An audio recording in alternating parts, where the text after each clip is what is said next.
Hello everybody and welcome to another Black Beacon video. In this video we will be going over Phenomena. She looks stunning, she really looks stunning. We will be going over her best builds, look at her teams, look at which skills to prioritize, how to build her, how her combo looks, basically everything you need to know about her. So to start this off, we will start with her skill priorities. So for Phenomena, her skill priorities will go as follows. You will start by upgrading the passive skill. The passive skill is what enables her to enter into a Starfall mode, which is when she launches up 5 attacks. You'll see this in the combo. She'll release up to 5 attacks, but I do believe it's 4 at P0. So she'll release those 4 attacks, and this deals around about 850 damage per the slash. So yeah, that's her highest dealing damage. That's the bread and butter of her kit, and this is what you focus on when you're upgrading her. Second on the list would be her skill 2. This is your second most used skill and has the highest multiplier of all her damage dealing besides her ult. It is the highest multiplier. So yes, this is what you follow with. And then after that you can upgrade her ultimate, which has her highest multipliers, and you use that whenever is available. After that I would advise you to upgrade the combo. The combo, you know what the combo does. It enables her to do that rain, that almost unlimited rain, as the Afterglow Starfall has no usage limit. In fact, I would understand if you would upgrade the combo before the ultimate, because whenever you do get that combo, she will do immense damage. Her skill 2 is less of a priority really. It really is less of a priority because she rarely uses it, and when she uses it, it's just a way to enter into her skill 2. Her basic attack, now this is an interesting one. Yes, her basic attacks don't deal that much damage, but you really do use them to activate. Skill 2. I've found that using the basic attacks to activate is much more comfortable than using the charged attack. But hey, it'll differ to some people, and we'll speak about this when we get to the combo side. So yes, I will not start by upgrading the basic attack, but I do find some value in upgrading it, because when you're doing that combo, you do use the basic attack a lot. Well, that's it for her skills. Her kit does sound complicated, but once you do break down to it, you then see that it's not that complicated. It's just press the glowing button. I know that's going to sound weird, but I'm going to show you what I mean, and I'll simplify it to make it very simple. I do not have her weapon yet. I have the 4-star version. I did a 10 pull in the weapon banner just for the 4-star version. I believe I'll be waiting for the event, which right now is currently time gated to get it. But yes, her best weapon will be her 5-star weapon. It has the crit rate buff and all that good stuff. It has the passive, which normal 4-star weapons do not have, so the 5-star weapon is her best weapon. You will get it from Vulcan's Grace for free, so I'd advise, if you did pull her, to just wait. My, is she stunning. Let's not get distracted. What's next? Next on the list is Ancient Marks. For Ancient Marks, the game recommends you to build EM, crit, and crit damage.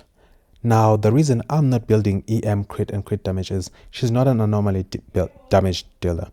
She's not an anomaly damage dealer, and her anomaly damage will be based on the character in the team with the highest EM. So if I'm playing her in a team with Azif, that's an example, Azif will have the highest EM, and her damage, her anomaly damage will be based on Azif. So it's unlike Yuli, who just uses her own. So it's unlike Yuli, who requires EM for a damage boost and the EM of teammates for a damage boost. She deals pure damage. Nothing in her kit scales of EM in any way. Not even her passives, not even her nothing.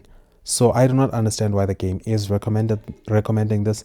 I'm going the traditional damage dealer build, which is attack, crit, and critical damage. So the game recommends Galactic Teardrops and Dragon Essence, of which Galactic Teardrops, if you read what it does, each time the wielder releases a skill, they gain 2.4% charge damage boost for 7 seconds, stacking up to 4 times. So it just increases her charge damage, and that her charge damage is the main source of her attack, because her passive, which is basically the Raining Blades, is based off charge damage, and skill 2 is based off charge damage, and those are your most damaging skills.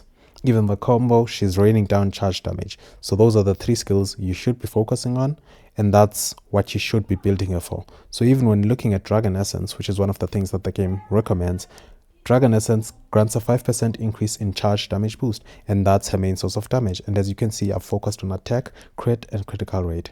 Now my other marks, I mean, a Shining Star. We all know what Shining Star does. Increases the ultimate skill charge rate.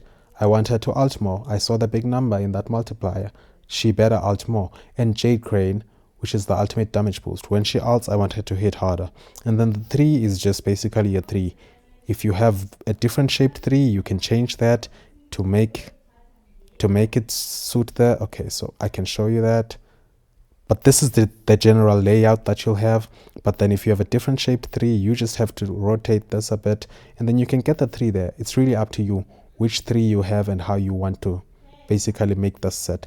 So now that we've done it that, let's go into her skills. Let's go into her kit and I'll show you how to use her, how to activate the rain of blades. I don't know what to call it. Starfall. How to activate the Starfall, and the easiest way that I've found that works for me for activating that Starfall damage. So basically, to get a Starfall damage, this is what I do.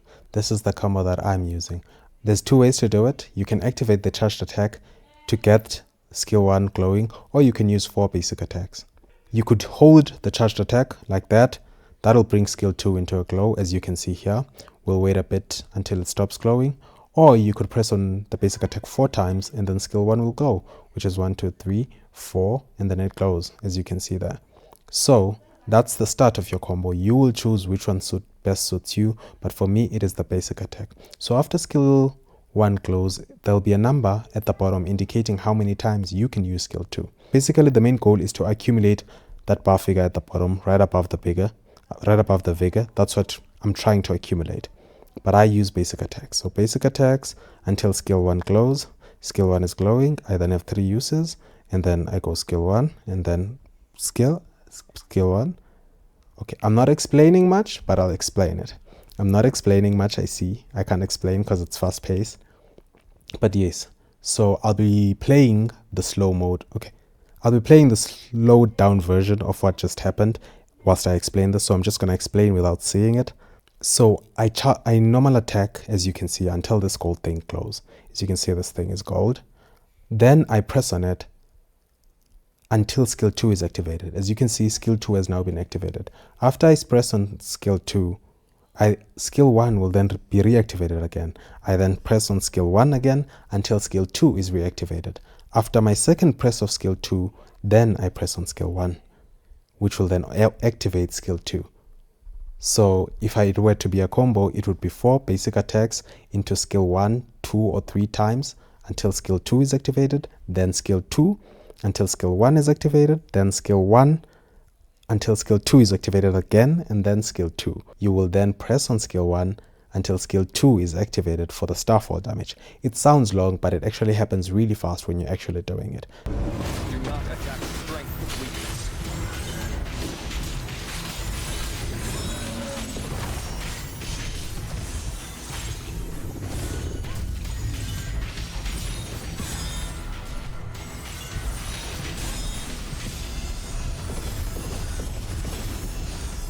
Now for team compositions. I know you're looking at this team composition and you're wondering, what is this man doing? But wait, there's a method to my madness. I was actually testing something here. But the first team I'd like to bring to your attention is basically this one. It's one of the best teams in the game, the best support as of right now. We have a next support coming, next patch. So the best support in the game right now and the best breaker in the game right now. Of course, it would be a good team.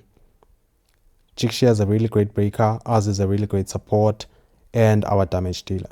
This team would work really well. It will work for all intents and purposes. It will clear content really fine. The next team I'd like to bring to your attention is obviously the light support. We still have a light support in the meantime, so why not bring her into the attention? This is another team that would really work well. The attack boost that she'll get from... what's her name? Zero? The attack that she'll get from Zero will boost her nice up, whilst Jixia deals a ton of damage and also has immense breaking capabilities. Also, did I mention how much breaking ability Phenomena has? You'll see it in the replay. Just go back to the replay where I was teaching you the combo. Just look at the bar of pi and you'll see just how crazy, just how much Phenomena damages the stagger bar. But hey, we're not here for that. So as Phenomena is a light unit, we do not have any light breaker, not that I know of. So she will work with any breaker we currently have in the game. So what do I mean by this? I mean that she will work very well with Viola. Viola's a lightning breaker. She will work very well with Jixia, as I've shown. What other breaker do we have? Those are the only two good ones. But we do have Nana. She will work very well with Nana as a breaker. But given how much she moves around, Nana's ability might not be the best for her. But hey, Nana's a real great breaker and they will work together. I know I'm skipping Logos because Logos is a light breaker. I did not make a mistake when I said we do not have a light breaker. Forgive me, Logos. Oh yes, Enki is also a really great breaker that I should bring attention to. So she will work very well with Enki. She also will work with any support that we currently have in the game. Az is a really good one because I really do love her, but Zero is also a great support that she can work with. She will also work with Asti if you need some heals. You will need them. And attention should be brought to Ninsa, who's also a really great support with the nice shields and everything.